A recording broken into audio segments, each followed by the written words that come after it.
Ձելայնակիցներ, այսօր նորին սուրբոցություն, Տեր Գարեգինբեն, ամենայն հայոց կաթողիկոսի Հոբելյանն է, 75-ամյակը, և ես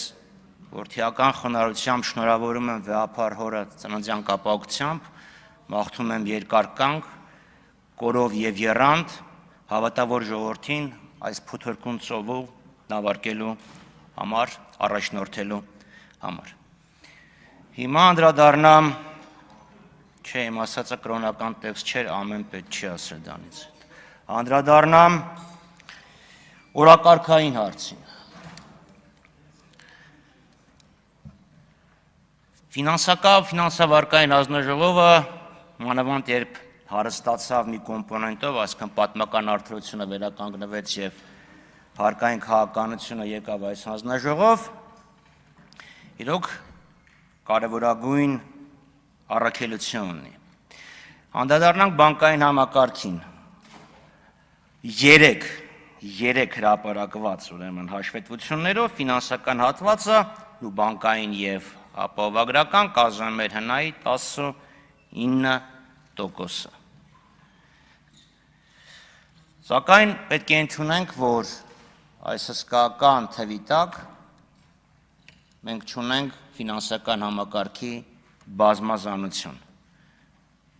Ֆինանսական գործառույթները կենտրոնացված են բանկային համակարգում եւ ես խորապես համոզված եմ, որ դրա պատճառներից մեկը կենտրոնական բանկի քաղաքականությունն է։ Մեգա ռեգուլյատորը ճնշում է ոչ բանկային ֆինանսական հաստատությունների զարգացումը։ Նայենք մեր բորսային,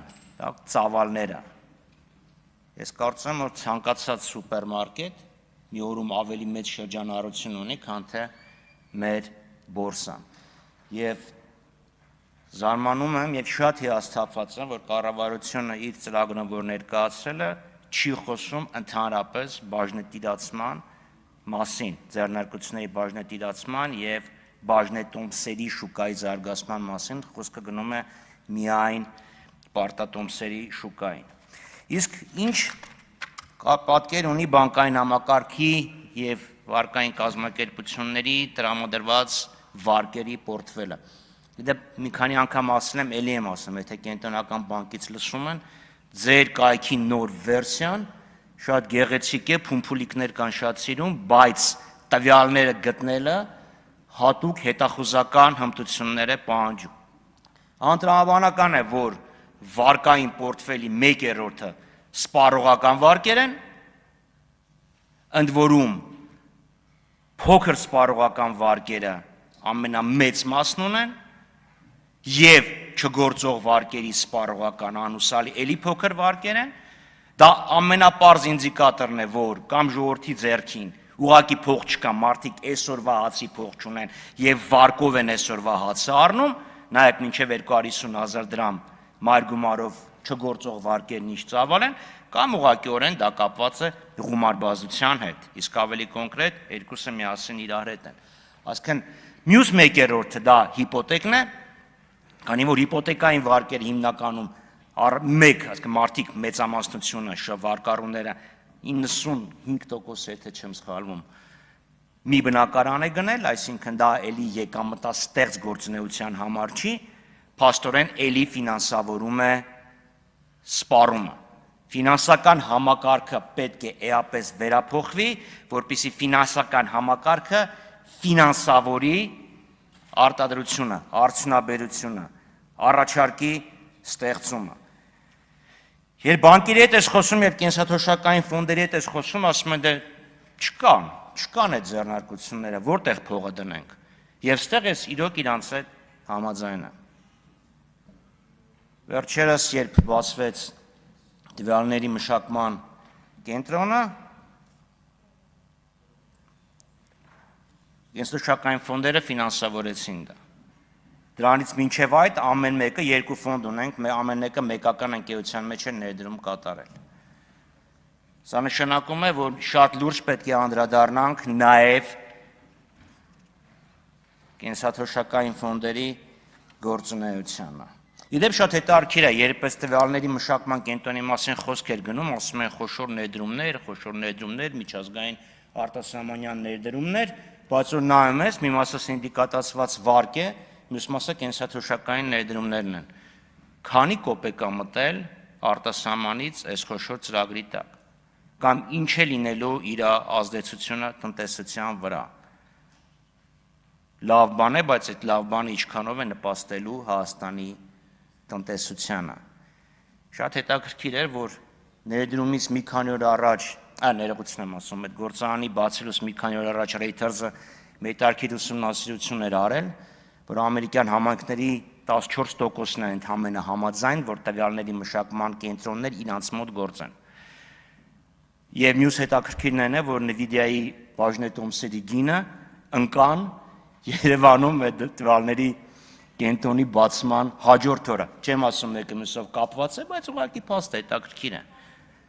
Նայեք այդ ամեն ինչը։ Հա, ներդրումներ չեն գալիս, բա ոնց պետք է գան, որ ներդրողները տեսնում են, չէ՞, որ ուզում ես ներդրում կատարես, շատ հետաքրքիր մի հատ կոմբինացիա է Հայաստանում գործում։